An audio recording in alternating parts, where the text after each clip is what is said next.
Hey guys, and welcome back to this channel. In this video, I'll be showing you guys how you can fix this AMD installation error. So I'm just going to type in device manager on my search bar here.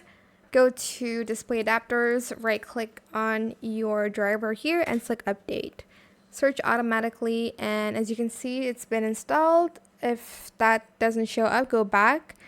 Browse your computer and let me pick. Select the second one and then select next and install that. Right click, go to properties and go to driver and select rollback driver. If that still doesn't work, and press OK.